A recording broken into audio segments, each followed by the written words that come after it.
Hello, good afternoon. Welcome to Learnino. നമ്മൾ ഈ ഒരു വീഡിയോയിൽ protection devices and control circuits module 7 അല്ലെ മൊഡ്യൂൾ 7ലെ ഒരു റിവിഷൻ ആണ് നമ്മൾ ചെയ്യാൻ പോകുന്നത്. ഓക്കെ, അപ്പൊ ഈ ഒരു മൊഡ്യൂളിൽ നമുക്ക് എന്തൊക്കെയാണുള്ളത്? ഒരു പ്രൊട്ടക്ഷൻ ഡിവൈസസുകളായ ഫ്യൂസസ് വരുന്നുണ്ട്, സർക്യൂട്ട് ബ്രേക്കേഴ്സ് വരുന്നുണ്ട്, പിന്നെ റിലേസ് വരുന്നുണ്ട്. ഓക്കെ, ഇതൊക്കെയാണ് മെയിൻ ആയിട്ട് നമുക്ക് ഈ ഒരു മൊഡ്യൂളിൽ വന്നിരിക്കുന്നത്. പിന്നെ അഡീഷണൽ ആയിട്ട് നമുക്ക് വന്നിരിക്കുന്ന രണ്ട് ടോപ്പിക്കുകൾ ഏതൊക്കെയാണെന്ന് ചോദിച്ചിട്ടുണ്ടെങ്കിൽ ഒന്ന് DC മോട്ടോഴ്സും സ്റ്റെപ്പർ മോട്ടറും ആണ്. ഓക്കെ, അപ്പോൾ പ്രൊട്ടക്ഷൻ ഡിവൈസ് ആണ് മെയിൻ ആയിട്ട് നമുക്ക് ഈ ഒരു മൊഡ്യൂളിൽ ഡിസ്കസ് ചെയ്യാനുള്ള ടോപ്പിക്. ഓക്കെ, അപ്പൊ നമുക്കത് എന്തൊക്കെയാണെന്നുള്ളത് ജസ്റ്റ് ഒന്ന് കവർ ചെയ്ത് പോവാം. ആദ്യം തന്നെ നമുക്ക് ഫ്യൂസ് ആണ് അല്ലെ. ഫ്യൂസ് എന്ന് പറഞ്ഞാൽ എന്താണ്? ഒരു കറന്റ് ഇന്ററപ്റ്റിംഗ് ഡിവൈസ് ആണ്. അത് എന്ത് ചെയ്യുന്നുണ്ട്? ആ ഒരു സർക്യൂട്ടിനെ ചിലപ്പോൾ ബ്രേക്ക് ചെയ്യുക അല്ലെങ്കിൽ ഓപ്പൺ ആക്കുകയോ ചെയ്യണം. ആ ഒരു ഫ്യൂസിങ് എലമെന്റ് ഉണ്ടാകും അതിൽ.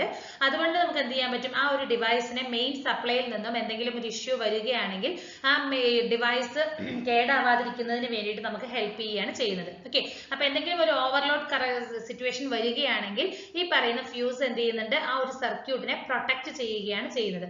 അതെന്ന് പറയുന്നത് കറന്റിന്റെ ഹീറ്റിംഗ് എഫക്റ്റ്, ആ ഒരു പ്രോസസ്സ്, ആ ഒരു വർക്കിംഗ് പ്രിൻസിപ്പിൾ ആണ്. അതാണ് ആ ഒരു ഫ്യൂസിന്റെ വർക്കിംഗ് പ്രിൻസിപ്പിൾ എന്ന് പറയുന്നത്.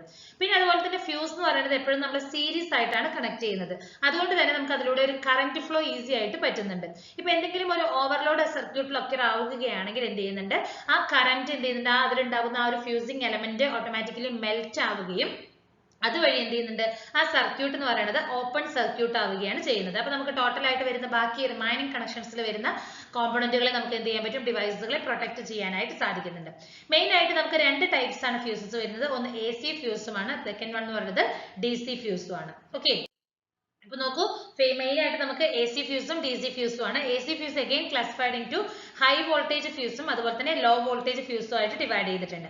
ഈ ഹൈ വോൾട്ടേജ് ഫ്യൂസിൽ വരുന്നതാണ് cartridge type fuse, liquid type HRC fuse വരുന്നുണ്ട്, എക്സ്പെൽഷൻ ടൈപ്പ് വരുന്നുണ്ട്. ലോ വോൾട്ടേജിന് വരുന്നത് rewirable fuse, cartridge type fuses വരുന്നുണ്ട്, drop out fuse, striker fuse and switch fuse വരുന്നുണ്ട്. ഈ cartridge type fuse again classified into D type and link type cartridge. Link type again bolted and knife blade type. ഈ പേരുകളൊക്കെ ഒന്ന് just മനസ്സിലാക്കി വെക്കുക. അപ്പൊ നമുക്ക് ഇതിൽ നിന്നും MCQ വരാൻ ചോദിക്കാം അല്ലെ. D type cartridge fuse is an AC type fuse അല്ലെങ്കിൽ AC ഫ്യൂസ് ആണെന്നുള്ളത് നമുക്ക് അറിയണം. സോ ഈ പേരുകളൊക്കെ ഒന്ന് മെൻഷൻ ചെയ്ത് അല്ലെങ്കിൽ ഒന്ന് പഠിച്ചു വെച്ചാൽ നല്ലതായിരിക്കും. ഇനി എവിടേക്ക് നമ്മൾ യൂസ് ചെയ്യുന്നത്? ആപ്ലിക്കേഷൻ നമ്മൾ വീട്ടിൽ യൂസ് ചെയ്യുന്ന ഇലക്ട്രിക്കൽ വയറിൽ AC, refrigerator, TV, washing machine, laptop, mobile charger, ഓട്ടോമൊബൈൽസിലൊക്കെ നമുക്ക് ഫ്യൂസസ് യൂസ് ചെയ്യുന്നുണ്ട്. അഡ്വാൻറ്റേജസ് എന്തൊക്കെയാണെന്ന് നോക്കുകയാണെങ്കിൽ നമുക്ക് വേറെയുള്ള ആ ഒരു പ്രൊട്ടക്ഷൻ ആപ്ലിക്കേഷനിൽ അല്ലെങ്കിൽ അവൈലബിൾ ഉള്ളതിൽ നിന്നും ഏറ്റവും ചീപ്പസ്റ്റ് ഏതാണെന്ന് ചോദിച്ചിട്ടുണ്ടെങ്കിൽ നമ്മൾ യൂസ് ചെയ്യുന്ന ഫ്യൂസസ് ആണ്. പ്രത്യേകിച്ച് മെയിൻ്റെനൻസിന്റെ ആവശ്യം വരുന്നില്ല. ഇപ്പോൾ ഒരു സർക്യൂട്ട് ബ്രേക്കറുമായിട്ട് നമ്മൾ കമ്പയർ ചെയ്യുകയാണെങ്കിൽ ഇതിന് ലെസ് ടൈമാണ് റിയാക്ട് ചെയ്തത്. സർക്യൂട്ട് ബ്രേക്കറിനേക്കാൾ കൂടുതൽ ലെസ് ടൈമിൽ തന്നെ ഇത് റിയാക്ട് ആകും. അതായത് പെട്ടെന്ന് റിയാക്ഷൻ നമുക്ക് കിട്ടുന്നതാണ്. ഡിസഡ്വാൻറ്റേജ് എന്താണെന്ന് ചോദിച്ചിട്ടുണ്ടെങ്കിൽ ഇത് നമുക്ക് ഒരു ടൈമിൽ, അതായത് റീവയറിംഗ് നമുക്ക് ആഫ്റ്റർ ഓപ്പറേഷൻ ശേഷം വീണ്ടും നമ്മൾ റീവയർ ചെയ്യണം അല്ലെ. വീണ്ടും നമ്മൾ ഇതിനെ റീവയർ ചെയ്താൽ മാത്രമേ നമുക്കത് യൂസ് ചെയ്യാനായിട്ട് പറ്റുള്ളൂ. അപ്പൊ നമുക്കൊരു ടൈം കൺസ്യൂമിങ് വരുന്നുണ്ട്. ഇനി current time characteristics of fuse എന്ന് പറയുന്നത് നമ്മുടെ ആ ഒരു പ്രൊട്ടക്റ്റഡ് അപ്പാരറ്റസിനെ ഡിപ്പെൻഡ് ചെയ്തിട്ട് അത് റിലേറ്റഡ് ആയിട്ട് നമുക്ക് പറയാൻ പറ്റില്ല. അപ്പോൾ ഓരോ ഡിവൈസിനും അതിൻ്റെതായ കറന്റ് ലിമിറ്റിംഗ് വരുന്നുണ്ട്. അതിന് കറസ്പോണ്ടിങ് ആയിട്ടുള്ള ഫ്യൂസസേ നമുക്ക് യൂസ് ചെയ്യാനായിട്ട് പറ്റുള്ളൂ. ഓക്കെ, ഇതൊക്കെയാണ് ഇതിന്റെ അഡ്വാൻറ്റേജസും ഡിസഡ്വാൻറ്റേജുകളും വരുന്നത്. ഇനി അടുത്തതാണ് സർക്യൂട്ട് ബ്രേക്കർ എന്ന് പറയുന്നത്. സർക്യൂട്ട് ബ്രേക്കർ എന്തിനു വേണ്ടിയിട്ടാന്ന് പറഞ്ഞാൽ അതായത് ഓട്ടോമാറ്റിക്കലി നമ്മുടെ എന്തെങ്കിലും ഒരു അബ്നോർമൽ കണ്ടീഷൻസ് എന്തെങ്കിലും ഒരു സർക്യൂട്ടിൽ വരികയോ അല്ലെങ്കിൽ എന്തെങ്കിലും ഒരു ഫോൾട്ട് ഒക്കെ ആവുകയോ ചെയ്യുകയാണെങ്കിൽ ഈ ഒരു സർക്യൂട്ട് ബ്രേക്കർ ആ ഒരു സർക്യൂട്ടിനെ അതിൽ നിന്ന് ബ്രേക്ക് ചെയ്തെടുക്കുകയാണ്, അതായത് റിമൂവ് ചെയ്യുകയാണ് ചെയ്യുന്നത് അല്ലെ. അപ്പൊ നമുക്ക് ആ പ്രൊട്ടക്ട് ചെയ്യാനായിട്ട് സാധിക്കുന്നുണ്ട്. അപ്പൊ സർക്യൂട്ട് ബ്രേക്കർ എന്ന് പറയുന്നത് ആ ഒരു പ്രൊട്ടക്റ്റീവ് ഡിവൈസ് ആണ്. ആ ഒരു സിസ്റ്റത്തിന് അല്ലെങ്കിൽ ഒരു എക്യുപ്മെന്റിനെ എന്തെങ്കിലും ഒരു ഫോൾട്ടി സിറ്റുവേഷനിൽ നിന്നും ബ്രേക്ക് ചെയ്ത് മാറ്റി നിർത്തുകയാണ് ചെയ്യുന്നത്. അപ്പൊ അതിന്റെ ആപ്ലിക്കേഷൻ അനുസരിച്ച് നമുക്ക് ഒരുപാട് സർക്യൂട്ട് ബ്രേക്കേഴ്സ് വരുന്നുണ്ട്. അതിൽ വരുന്നതാണ് MCB വരുന്നുണ്ട്, RCCB, MCCB, ELCB, ACB, OCB, അങ്ങനെ ഒരുപാട് ടൈപ്സ് ഓഫ് സർക്യൂട്ട് ബ്രേക്കേഴ്സ് വരുന്നുണ്ട്. ഓക്കെ, അപ്പൊ മെയിൻ ആയിട്ട് നോക്കുന്നത് MCB ആണ്. MCB എന്ന് പറഞ്ഞാൽ എന്താണ്? മിനിയേച്ചർ സർക്യൂട്ട് ബ്രേക്കർ ആണ്, അതിന്റെ അബ്രിവിയേഷൻ ആണ്. അപ്പൊ ഈ അബ്രിവിയേഷൻസ് ഒക്കെ ഒന്ന് പഠിച്ചു വെക്കണം. ഇതൊരു ഇലക്ട്രോ മെക്കാനിക്കൽ സ്വിച്ച് ആണ്, അതായത് ടേൺ ഓൺ ആൻഡ് ഓഫ് ചെയ്യുന്ന ഒരു ഇലക്ട്രോ മെക്കാനിക്കൽ സ്വിച്ച് ആണ്. അപ്പൊ എന്തെങ്കിലും ഒരു ഫോൾട്ട് നമ്മുടെ സർക്യൂട്ടിൽ ഒക്കർ ആവുകയാണെങ്കിൽ അത് ഓട്ടോമാറ്റിക്കലി എന്ത് ചെയ്യുന്നുണ്ട്? ആ സ്വിച്ചിനെ ടേൺ ഓഫ് ആകുകയാണ് ചെയ്യുന്നത്. അപ്പൊ ഈ ഒരു MCB എന്താ പ്രൊവൈഡ് ചെയ്യുന്നത്? ഒരു ഷോർട്ട് സർക്യൂട്ട് പ്രൊട്ടക്ഷൻ ആണ് നമുക്ക് പ്രൊവൈഡ് ചെയ്യുന്നത്. അടുത്തത് ELCB ആണ്. ELCB എന്ന് പറഞ്ഞാൽ എന്താണ്? എർത്ത് ലീക്കേജ് സർക്യൂട്ട് ബ്രേക്കർ ആണ്. ഇതൊരു സേഫ്റ്റി ഡിവൈസ്, നമുക്കൊരു ഇലക്ട്രിക് ഷോക്കിൽ നിന്നും ഒരു പേഴ്സണെ പ്രൊട്ടക്ട് ചെയ്യുന്നതിന് വേണ്ടിയിട്ട്. ഓക്കെ, അപ്പൊ ഒരു ചെറിയൊരു സ്മോൾ ലീക്കേജ് കറന്റ് എർത്തിലേക്ക് കണക്ഷൻ വരുന്നുണ്ട്, അതിൽ നിന്ന് പ്രൊട്ടക്ട് ചെയ്യുന്നതിന് വേണ്ടിയിട്ടാണ് ഈ LCB യൂസ് ചെയ്യുന്നത്. RCCB എന്ന് പറഞ്ഞാൽ എന്താണ്? റെസിഡ്വൽ കറന്റ് സർക്യൂട്ട് ബ്രേക്ക് ആണ്. ഓക്കെ, അപ്പൊ ഇതെന്ന് പറയുന്നത് ആ ഒരു കോർ ബാലൻസിങ് കറന്റ് ട്രാൻസ്ഫോമറിന്റെ ആ ഒരു പ്രിൻസിപ്പിളിനെ ബേസ് ചെയ്തിട്ടാണ്. അപ്പൊ കറന്റ് ഫ്ലോ അതിലൂടെ ഫ്ലോ ചെയ്യില്ലേ ആ ഒരു ഫേസ് ന്യൂട്രൽ വയർ, അത് കമ്പയർ ചെയ്തിട്ടാണ് നമ്മൾ ഈ ഒരു RCCB residual current circuit breaker work ആവുന്നത്. ഓക്കെ, ഇതിന്റെ ഇൻഡെപ്ത് ആയിട്ടുള്ള വർക്കിംഗിലേക്കൊന്നും നമ്മൾ പോകുന്നില്ല, ജസ്റ്റ് റിവൈസ് ചെയ്ത് പോകുന്നേ ഉള്ളൂ ഓരോ ടോപ്പിക്കും. ഇനി നമുക്ക് ഇവർ തമ്മിലുള്ള ഒരു കമ്പാരിസൺസ് നോക്കാം. എന്താണ് MCBയും MCCBയും തമ്മിലുള്ള ഒരു കമ്പാരിസൺ നോക്കാം. MCB എന്ന് പറഞ്ഞാൽ എന്താണ്? ഒരു ഇലക്ട്രിക്കൽ സിസ്റ്റം, ഒരു കറന്റ് ഓവർലോഡിൽ നിന്നും പ്രൊട്ടക്ട് ചെയ്യുന്നതിനാണ് MCB വരുന്നത്. MCCB എന്ന് പറയുന്നത് ഓവർലോഡ് കറന്റും ടെമ്പറേച്ചർ ഓവർലോഡും, ഈ രണ്ട് കാര്യങ്ങളിൽ നിന്നും ഡിവൈസിനെ പ്രൊട്ടക്ട് ചെയ്യാനായിട്ട് MCCB പറ്റുന്നുണ്ട്. The tripping circuit for MCB എന്ന് പറയുന്നത് ഇതിൽ ഫിക്സഡ് ആണ്, പക്ഷെ നമുക്കത് മൂവബിൾ ആയിരിക്കും MCCB വരുന്നത്. ദെൻ മാനുവൽ ട്രിപ്പിംഗ് ഓപ്ഷൻ നമുക്ക് ഈ ഒരു ഡിവൈസിൽ അവൈലബിൾ അല്ല, എന്നാൽ ഈ പറയുന്ന MCCB നമുക്ക് ഈ ഒരു മാനുവൽ ട്രിപ്പിംഗ് അവൈലബിൾ ആണ്. പിന്നെ ലൈറ്റിംഗ് ഹൗസ് ഫോർ ലോ ലോഡുകളിലാണ് നമുക്കത് യൂസ് ചെയ്യാൻ പറ്റുള്ളൂ. ഇത് ഹെവി കറന്റ് സർക്യൂട്ടിലൊക്കെ നമുക്ക് MCCB യൂസ് ചെയ്യാനായിട്ട് പറ്റുന്നുണ്ട്. ഇനി നമുക്ക് MCBയും RCCBയും തമ്മിലുള്ള ഒരു കമ്പാരിസൺ നോക്കുകയാണെങ്കിൽ, MCB നമ്മൾ പറഞ്ഞു ഓവർലോഡ് കറന്റിൽ നിന്നുള്ള പ്രൊട്ടക്ഷൻ ആണ്. RCCB എന്ന് പറയുന്നത് എർത്ത് ഫോൾട്ടിൽ നിന്നും വരുന്ന ഒരു പ്രൊട്ടക്ഷന് വേണ്ടിയിട്ടാണ്. ഇത് മെയിൻ ആയിട്ട് എന്താണ്? Breaking of excess flow of current അതിലൂടെ വരികയാണെങ്കിൽ പെട്ടെന്ന് ബ്രേക്ക് ആവുകയാണ് ചെയ്യുന്നത്. ഇവിടെ അതായത് സർക്യൂട്ട് എന്തെങ്കിലും ഫയറോ അല്ലെങ്കിൽ അതിൽ നിന്നൊക്കെ നമുക്ക് പ്രൊട്ടക്ട് ചെയ്യാനായിട്ട് സാധിക്കുന്നുണ്ട്.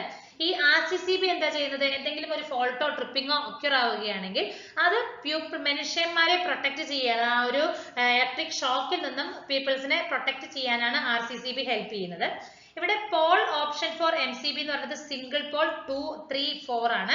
ഇവിടെ നമുക്ക് 2, 3, 4 പോൾ ഓപ്ഷൻസ് മാത്രമേ ഉള്ളൂ. ഇവിടെ നമുക്ക് സിംഗിൾ പോൾ എന്ന് പറയുന്നത് ഓപ്ഷൻ അല്ല, ഇതിൽ വരുന്നില്ല. ഓക്കെ, അടുത്തത് MCB നമ്മുടെ ഹോം ഇൻഡസ്ട്രീസ് ഒക്കെ യൂസ് ചെയ്യാനായിട്ട് പറ്റും. RCCB നമുക്ക് ഹൗസിംഗ് ഇലക്ട്രിക്കൽ സിസ്റ്റത്തിൽ മാത്രമേ നമുക്ക് RCCB യൂസ് ചെയ്യാനായിട്ട് പറ്റുന്നുള്ളൂ.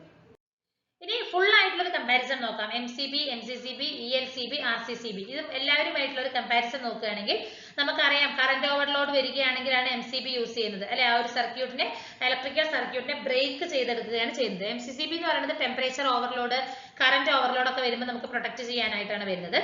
ELCB എന്ന് പറയുന്നത് എന്തെങ്കിലും ഫോൾട്ട് ഒക്യുർ ആവുകയാണെങ്കിൽ ഇലക്ട്രിക്കൽ സർക്യൂട്ടിൽ നിന്നും അതിനെ എർത്ത് ഫോൾട്ട് ഒക്യുർ ആവുകയാണെങ്കിൽ അതിൽ നിന്ന് ബ്രേക്ക് ചെയ്യാനാണ്. RCCB എന്ന് പറഞ്ഞാൽ എന്താണ്? എർത്ത് ഫോൾട്ടിൽ നിന്നും ഇലക്ട്രിക്കൽ സർക്യൂട്ടിനെ പ്രൊട്ടക്ട് ചെയ്യുന്നതിന് വേണ്ടിയിട്ട്. ഓക്കെ, MCB നമ്മുടെ ലൈറ്റിംഗ് ഹൗസിൽ, ബ്രേക്കിംഗ്, ബിയറിംഗ് ലോ ലോഡ്സിലാണ് നമ്മൾ യൂസ് ചെയ്യുന്നത്. ഹെവി കറന്റ് സർക്യൂട്ടിലൊക്കെ MCCB യൂസ് ചെയ്യാനായിട്ട് പറ്റും. ELCB എന്ന് പറയുന്നത് ഹൗസിംഗ് ഇലക്ട്രിക്കൽ സിസ്റ്റത്തിലാണ് യൂസ് ചെയ്യുന്നത്. ഇതും ഹൗസിംഗ് അപ്ലയൻസിലാണ് RCCB യൂസ് ചെയ്യുന്നത്. MCB എന്ന് പറയുന്നത് അഫോർഡബിൾ റേറ്റ് ആണ്, MCCB ഇൻഎക്സ്പെൻസീവ് ആണ്.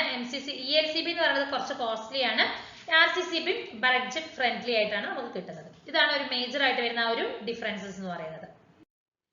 ഇനി അടുത്തതാണ് റിലേ എന്ന് പറയുന്നത്. അതും ഒരു പ്രൊട്ടക്റ്റീവ് ആണ്, പ്രൊട്ടക്ഷൻ ആണ്, ഒരു സർക്യൂട്ടിനെ പ്രൊട്ടക്ട് ചെയ്യുന്നതിന് വേണ്ടിയിട്ടാണ് നമുക്ക് റിലേസ് എന്ന് പറയുന്നത്. ഒരു പ്രൊട്ടക്റ്റീവ് റിലേ എന്ന് പറയുന്നത് എന്താണ്? എന്തെങ്കിലും ഒരു ഫോൾട്ടോ എന്തെങ്കിലും ഒരു പ്രോബ്ലംസോ വരികയാണെങ്കിൽ ആ ഒരു സർക്യൂട്ട് ബ്രേക്കറിനെ ഇനിഷ്യേറ്റീവ് ചെയ്യിക്കാനാണ്, ആ ഒരു ഓപ്പറേഷൻ ഇനിഷ്യേറ്റീവ് ചെയ്യിക്കുന്നതിന് വേണ്ടിയിട്ടാണ് ഈ ഒരു പ്രൊട്ടക്റ്റീവ് റിലേസ് നമ്മൾ യൂസ് ചെയ്യുന്നത്. അപ്പോൾ ഒരു പ്രൊട്ടക്റ്റീവ് റിലേവിന്റെ ഫണ്ടമെന്റൽ ആയിട്ട് എന്തൊക്കെ റിക്വയർമെന്റ്സ് ആണ് വരുന്നത്? സെലക്ടിവിറ്റി നോക്കണം, speed, sensitivity, reliability, simplicity, economy, ഇതൊക്കെ നോക്കിയിട്ട് വേണം നമുക്ക് ആ ഒരു പ്രൊട്ടക്റ്റീവ് റിലേ നമുക്ക് യൂസ് ചെയ്യാനായിട്ട് വരുന്നത്. ഇതാണ് അതിന്റെ ഒരു സ്ട്രക്ചറൽ റെപ്രസെന്റേഷൻ എന്ന് പറയുന്നത് ഒരു പ്രൊട്ടക്റ്റീവ് റിലേയുടെ. ഇനി അതിന്റെ ടൈപ്സുകൾ എന്തൊക്കെയാണെന്ന് നോക്കുകയാണെങ്കിൽ ഇലക്ട്രോ മെക്കാനിക്കൽ റിലേ വരുന്നുണ്ട്, solid state, overload, IDMT and differential relay. ഇതൊക്കെയാണ് നമുക്ക് മേജർ ക്ലാസിഫിക്കേഷൻസ് എന്ന് പറയുന്നത്. എവിടെയൊക്കെ നമ്മൾ അപ്ലൈ ചെയ്യുന്നത്? ഓട്ടോമോട്ടീവ് ആപ്ലിക്കേഷൻസിൽ, ടെലികമ്മ്യൂണിക്കേഷൻസിൽ, ഇൻഡസ്ട്രിയൽ, ഹോം അപ്ലയൻസസിൽ, ഇങ്ങനെയുള്ള എല്ലാ ആപ്ലിക്കേഷൻസിലും നമുക്ക് റിലേ യൂസ് ചെയ്യാനായിട്ട് വരുന്നുണ്ട്. ഓക്കെ, നോക്കൂ, ഇംപിഡൻസ് റിലേ എന്ന് പറയുന്നത് phase fault and ground fault പ്രൊട്ടക്ഷന് വേണ്ടിയിട്ടാണ്. ഇലക്ട്രോ മാഗ്നറ്റിക് അട്രാക്ഷൻ ടൈപ്പ് എന്ന് പറയുന്നത് ഒരു പവർ സിസ്റ്റം പ്രൊട്ടക്ഷന് വേണ്ടിയിട്ടാണ്. എന്നാൽ തെർമൽ റിലേ എന്ന് പറയുന്നത് ആ ഒരു ഓവർലോഡ്, മോട്ടറിൽ വരുന്ന ഓവർലോഡിന് അഗെയിൻസ്റ്റ് ആയിട്ട് പ്രൊട്ടക്ഷന് വേണ്ടിയിട്ടാണ്. ബൊക്ലോസ് റിലേ എന്ന് പറയുന്നത് എന്താണ് നമുക്ക് വരുന്നത്?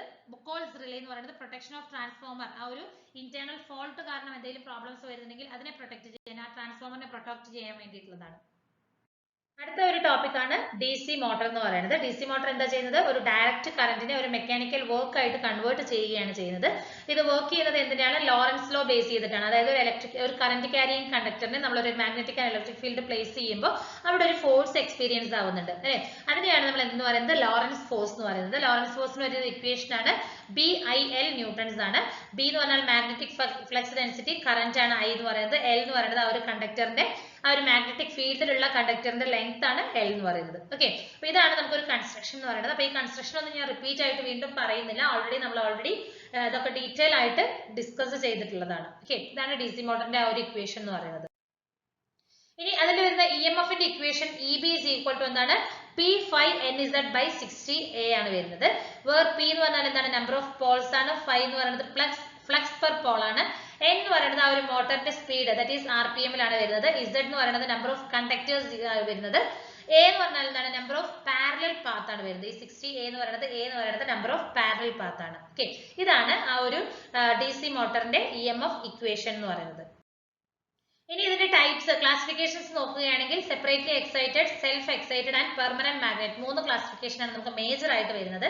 അതിൽ self excited again classified into shunt excited, series excited and compound excited ആയിട്ട് ഡിവൈഡ് ചെയ്തിട്ടുണ്ട്. Then the compound excited as again classified into cumulative compound and differential compound.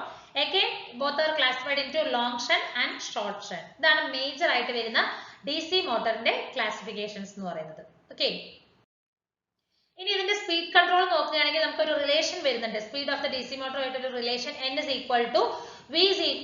equal to V minus IA RA by K psi ആണ് വരുന്നത്. അതിൽ നമുക്ക് major 3 method ആണ്. ഒന്ന് resistance variation in the armature circuit method വരുന്നുണ്ട്. Variation of field flux phi, ഇങ്ങനെ നമുക്ക് speed control ചെയ്യാം. അതുപോലെ തന്നെ അപ്ലൈ ചെയ്യുന്ന വോൾട്ടേജ് വേരി ചെയ്തിട്ട് നമുക്ക് എന്ത് ചെയ്യാൻ പറ്റും? DC മോട്ടറിന്റെ സ്പീഡ് കൺട്രോൾ ചെയ്യാനായിട്ട് സാധിക്കുന്നുണ്ട്. ഓക്കെ, ഇതൊക്കെയാണ് മേജർ ആയിട്ട് വരുന്ന മെത്തേഡുകൾ എന്ന് പറയുന്നത്. ഓരോ മെത്തേഡ് നമ്മൾ ഡീറ്റെയിൽ ആയിട്ട് എക്സ്പ്ലെയിൻ ചെയ്തിട്ടുള്ളതാണ്. സോ ഞാൻ പേരുകൾ മാത്രമേ ഒന്ന് റിവൈസ് ചെയ്ത് പോകുന്നുള്ളൂ ഈ ഒരു വീഡിയോയിൽ. ഇനി നമുക്ക് ഈ ഒരു DC മോട്ടറിൽ വരുന്ന സ്റ്റാർട്ടേഴ്സ് എന്താണെന്ന് നോക്കാം അല്ലെ? സ്റ്റാർട്ടർ എന്ന് പറഞ്ഞാൽ നമുക്ക് എന്താണ്? ഇനിഷ്യലി നമ്മൾ ആ ഒരു DC മോട്ടർ ഓപ്പറേറ്റ് ചെയ്യുന്ന സമയത്ത് ഏകദേശം ഒരു 25 ഇൻറ്റു ഫുൾ ലോഡ് കറന്റ്, അത്രയും amount ഓഫ് കറന്റ് ഈ ഒരു DC മോട്ടറിലേക്ക് വരുന്നുണ്ട്. അപ്പൊ ഇത്രയും amount ഓഫ് കറന്റ് നമുക്ക് ഈ ഒരു മോട്ടറിലൂടെ അലോ ചെയ്യാനായിട്ട് സാധിക്കില്ല ഒരു ഷോർട്ട് ടൈം പീരീഡിൽ. അപ്പൊ അതെന്ത് ചെയ്യുന്നുണ്ട്? പല പ്രോബ്ലംസും ഒക്കെ ആവുന്നുണ്ട്. അപ്പൊ ഈ ഒരു പറയുന്ന ഇനിഷ്യൽ കറന്റ് നമ്മൾ എന്ത് ചെയ്യണം? പ്രിവെന്റ് ചെയ്യണം അല്ലെ? അതിന് വേണ്ടിയിട്ട് നമ്മളൊരു റെസിസ്റ്റൻസ് സീരീസ് ആയിട്ട് കണക്ട് ചെയ്തിരിക്കുകയാണ്, ആർമേച്ചറിന് സീരീസ് ആയിട്ട് കണക്ട് ചെയ്യുകയാണ്. അപ്പൊ ഒരു വെരി സ്റ്റാർട്ടിംഗ് ഡ്യൂറേഷൻ, അതായത് സ്റ്റാർട്ടിംഗ് പീരീഡിൽ മാത്രമാണ് നമ്മൾ കണക്ട് ചെയ്തിരിക്കുന്നത്. അത് എന്ത് ചെയ്യുന്നുണ്ട്? ആ ഒരു സ്റ്റാർട്ടിംഗ് കറന്റിനെ വളരെ സേഫ് വാല്യൂ ആയിട്ട് ലിമിറ്റ് ചെയ്യാനായിട്ട് സാധിക്കുന്നുണ്ട്. ഓക്കെ, അപ്പൊ ഈ ഒരു സ്റ്റാർട്ടിംഗ് റെസിസ്റ്റൻസ് ഒരു മോട്ടർ നമ്മുടെ സ്പീഡ് കൂടുന്നതിനനുസരിച്ച് അല്ലെങ്കിൽ ഒരു ബാക്ക് EMF സ്റ്റാർട്ട് ആകുന്ന സമയത്തിനനുസരിച്ച് ഈ പറയുന്ന സ്റ്റാർട്ടിംഗ് റെസിസ്റ്റൻസ് ഗ്രാജുവലി നമ്മൾ അതിൽ നിന്ന് കട്ട് ആകുകയാണ് ചെയ്യുന്നത്. അപ്പൊ അങ്ങനെ നമുക്ക് എന്ത് ചെയ്യാൻ പറ്റും? ആ ഒരു മോട്ടറിന്റെ സ്പീഡ് നമുക്ക് ഒരുവിധം കൺട്രോൾ ചെയ്യാനായിട്ട് സാധിക്കും. അപ്പൊ മെയിൻ ആയിട്ട് നമുക്ക് 3 ടൈപ്പ് ഓഫ് സ്റ്റാർട്ടേഴ്സ് ആണ് വരുന്നത്. ഏതൊക്കെയാണ്? 2 പോയിന്റ് സ്റ്റാർട്ടർ വരുന്നുണ്ട്, 3 പോയിന്റ് സ്റ്റാർട്ടർ വരുന്നുണ്ട്, then finally 4 പോയിന്റ് സ്റ്റാർട്ടർ. ഈ 3 ടൈപ്സ് ഓഫ് സ്റ്റാർട്ടേഴ്സ് ആണ് നമ്മളൊരു DC മോട്ടറിൽ സ്റ്റാർട്ടേഴ്സ് ആയിട്ട് നമ്മൾ യൂസ് ചെയ്യുന്നത്. ഓക്കെ, ഇനി നമുക്ക് ഈ ഒരു 3 പോയിന്റ് സ്റ്റാർട്ടർ 4 പോയിന്റ് സ്റ്റാർട്ടർ തമ്മിലുള്ള ഒരു കമ്പാരിസൺ നോക്കാം. അപ്പൊ ഈ ഒരു DC മോട്ടർ സ്റ്റാർട്ടർ എന്താണ്? 3 ടെർമിനലുകളാണ് നമുക്ക് വരുന്നതെങ്കിൽ അത് 3 പോയിന്റ് സ്റ്റാർട്ടർ ആണ്. നമുക്കിവിടെ 4 ടെർമിനൽസ് യൂസ് ചെയ്യുന്നുണ്ടെങ്കിൽ that is known as the 4 point starter ആണ്. ടെർമിനൽസ് എന്തൊക്കെയാണ് വരുന്നത്? നമുക്ക് line terminal L, armature terminal A and field terminal Z. ഇത് മൂന്നുമാണ് നമുക്ക് 3 പോയിന്റ് സ്റ്റാർട്ടറിൽ വരുന്നത്. എന്നാൽ 4 പോയിന്റിൽ വരുന്നത് എക്സ്ട്രാ നമുക്ക് ഏതാ വരുന്നത്? ഒരു N ടെർമിനൽ വരുന്നുണ്ട്. ഓക്കെ, ബാക്കിയൊക്കെ സെയിം ആണ്. Line terminal, field terminal and armature terminal A. ഇവിടെ ഫീൽഡ് ടെർമിനൽ F എന്നാണ്, Z 2 ടെർമിനൽ നമുക്ക് മെൻഷൻ ചെയ്യാനായിട്ട് പറ്റും. ഇവിടെ നമുക്ക് കണക്ഷൻ എങ്ങനെ വരുന്നതെന്ന് പറഞ്ഞാൽ 3 പോയിന്റ് സ്റ്റാർട്ടർ വരുന്നുണ്ട്, NVC no volt trip coil. ഇത് രണ്ടും സീരീസ് ആയിട്ടാണ്, ഫീൽഡ് കോയിലുമായിട്ട് സീരീസ് ആയിട്ടാണ് കണക്ട് ചെയ്തിരിക്കുന്നത്.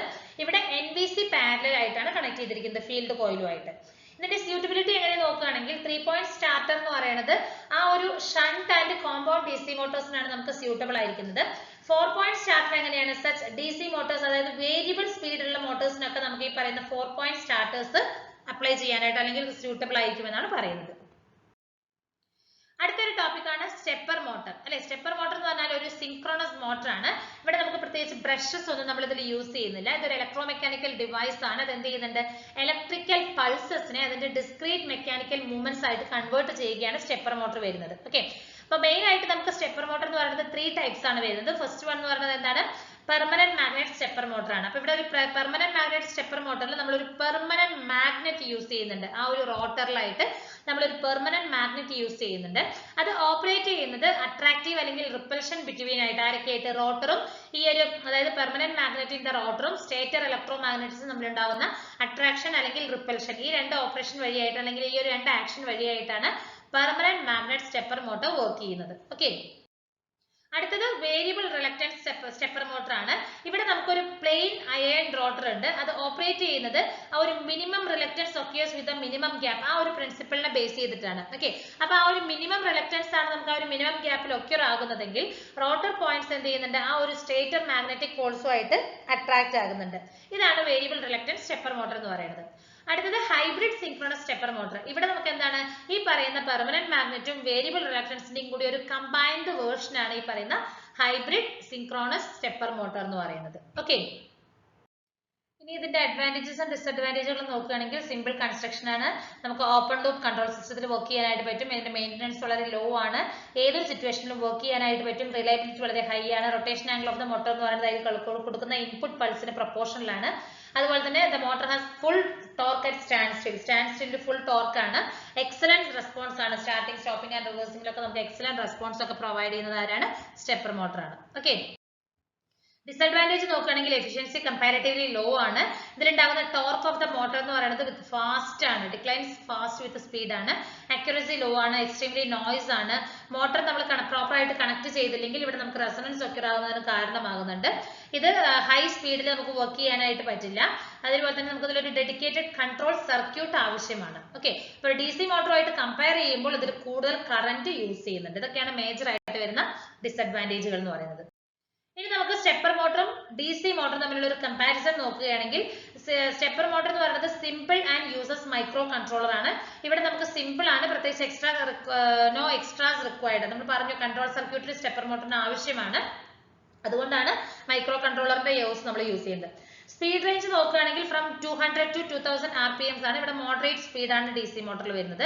റിലയബിലിറ്റി വളരെ ഹൈ റിലയബിൾ ആണ്. മോഡറേറ്റ് ഹൈ റിലയബിൾ ആണ് DC മോട്ടർ എന്ന് പറയുന്നത്. എഫിഷ്യൻസി സ്റ്റെപ്പർ മോട്ടറിന് ലോ എഫിഷ്യൻസി ആണ്, എന്നാൽ DC മോട്ടറിന് ഹൈ എഫിഷ്യൻസി ആണ് വരുന്നത്. ടോർക്ക് അല്ലെങ്കിൽ സ്പീഡ് ക്യാരക്ടറിസ്റ്റിക്സ് എന്ന് പറയുന്നത് ഹൈയസ്റ്റ് ടോർക്ക് അറ്റ് ഫ്യൂർ സ്പീഡ് ആണ്. ഫ്യൂർ സ്പീഡിൽ ഹൈയസ്റ്റ് ടോർക്ക് ആയിരിക്കും.